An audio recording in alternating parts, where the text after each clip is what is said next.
Mr. President, it's every parent's worst nightmare, the death of a child. For Belair mother Andrea Foster, that nightmare began 7 years ago when her daughter Michelle was brutally killed in a random, unprovoked attack. The man responsible for Michelle's death, Jaden Lower, was just 20 years old. He was experiencing psychosis from schizophrenia when he fatally bashed Michelle outside Colonnade Shopping Centre in Adelaide's southern suburbs in 2018, October 2018, slamming her head face down onto the ground repeatedly. Despite the best efforts of emergency services, Michelle, aged just 36, a mother of 2 young girls, died from severe head injuries. Mr. President, the pain for Andrea and her family is unimaginable. Not only did she lose her daughter, she also has to deal with the mental health of 2 traumatised granddaughters, children who lost their mother in the most horrific of circumstances. Mr. Lower was found not guilty of murder due to mental incompetence, entrenched schizophrenia, and was placed under a mental health supervision order for life. In April of this year, Mr. President, Deputy State Coroner Naomi Kereru found that Lower's illness had been mismanaged for years and that there were multiple missed opportunities by our justice system, our corrections and our mental health systems. Lower had been diagnosed with schizophrenia at just 15 years old after threatening to kill his father. He had a long history of random violence and incarceration. In 2017, he assaulted strangers on Hindley Street and Goodger Street and was imprisoned.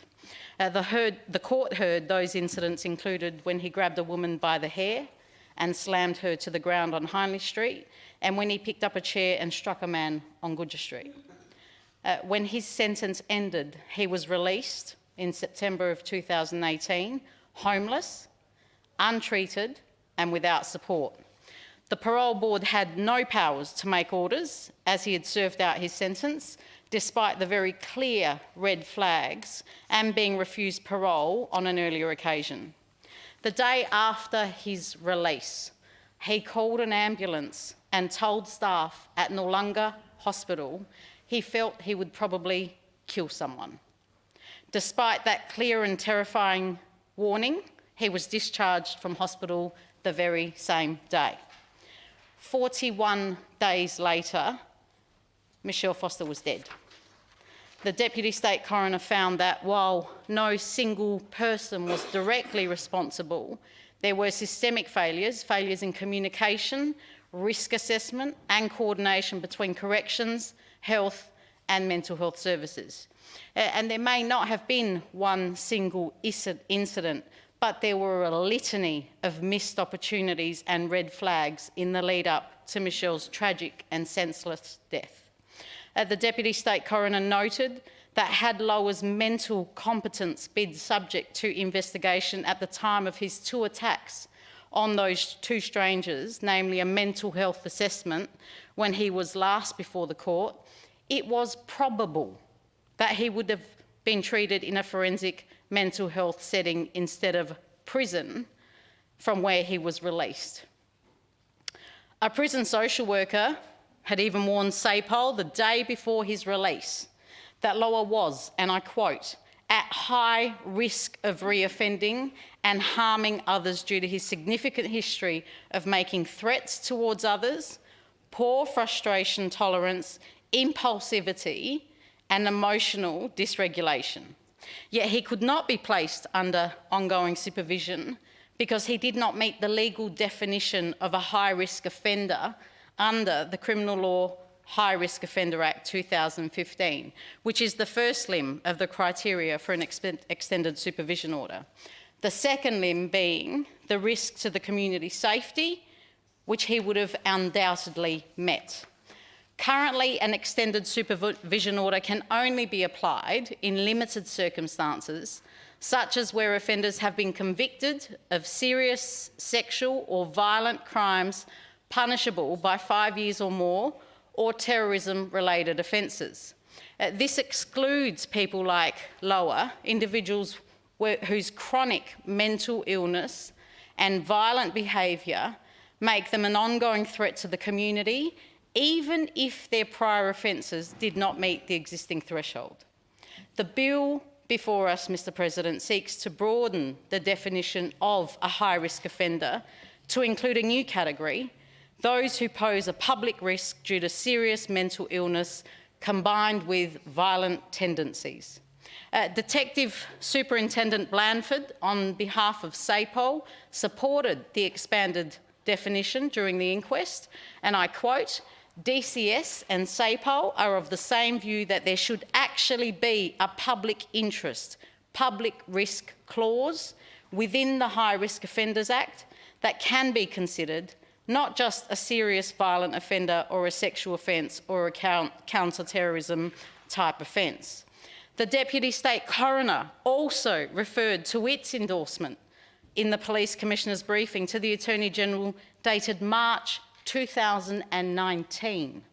It would allow the Attorney General to seek an extended supervision order for such individuals, ensuring they are not simply released into the community without oversight.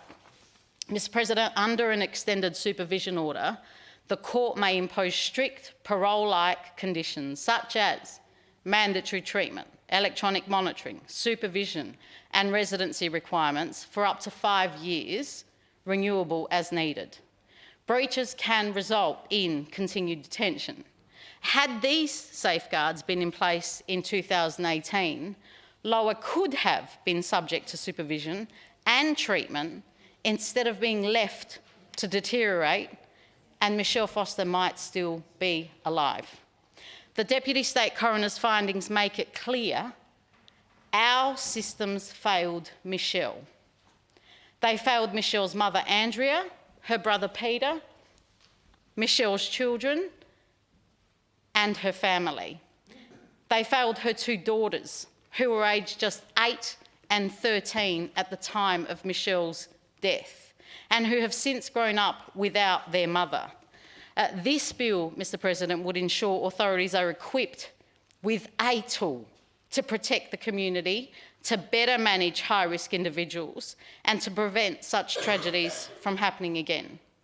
How is it a man with a history of random violence, incarceration, and serious mental health issues, a man who has been flagged since at least the age of 15 with authorities, is released into the community just hours after presenting to a hospital expressing a desire to kill somebody? But that is exactly what did happen in this instance, and Andrea Foster and her family and Michelle's brother have been living with the unthinkable ever since. Mr. President, Michelle Foster's story should not be repeated in this jurisdiction, and this bill is a necessary step to make sure that it isn't. A government spokesperson just yesterday told the ABC that we are looking at reforms to the Mental Health Act, but we'll consider this bill on its merits. I support looking at our Mental Health Act, Mr. President. It's something that many of us in this place have been pushing for a long time. But the bottom line is that is not enough.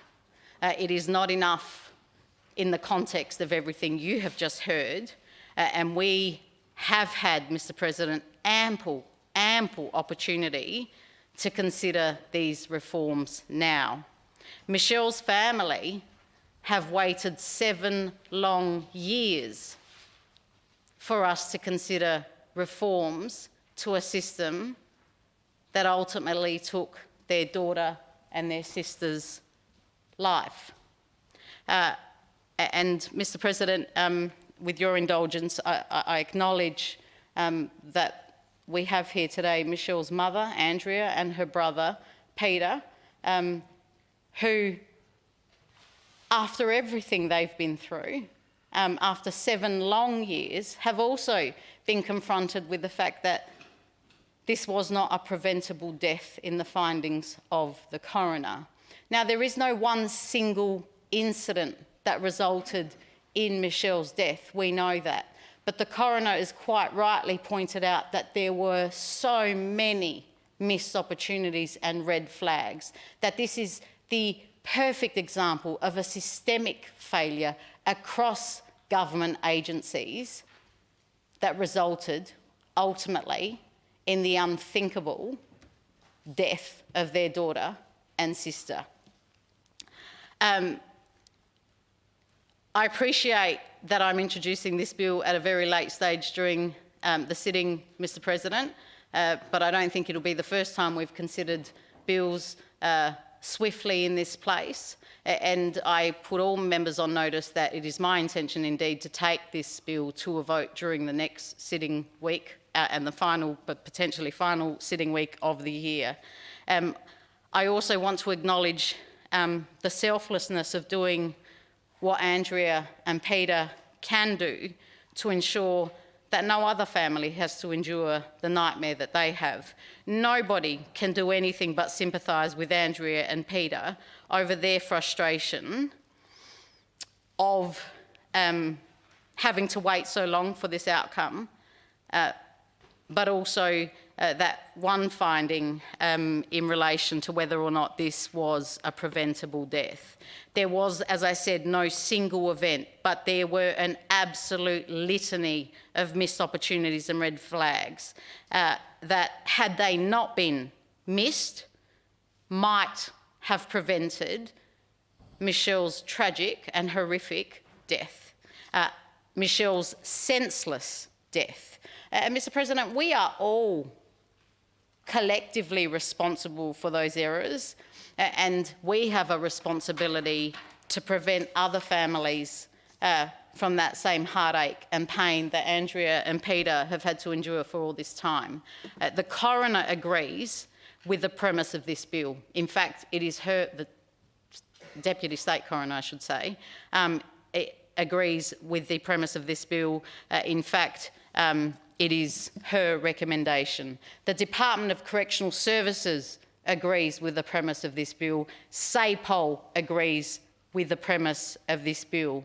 And so my question to this Parliament and my plea to this Parliament is, what will it take for all of us to ensure that we heed the advice of each and every person and authority who has told us that this bill is necessary to prevent another family from going through what Andrea and Peter and Michelle's daughters have been left to deal with?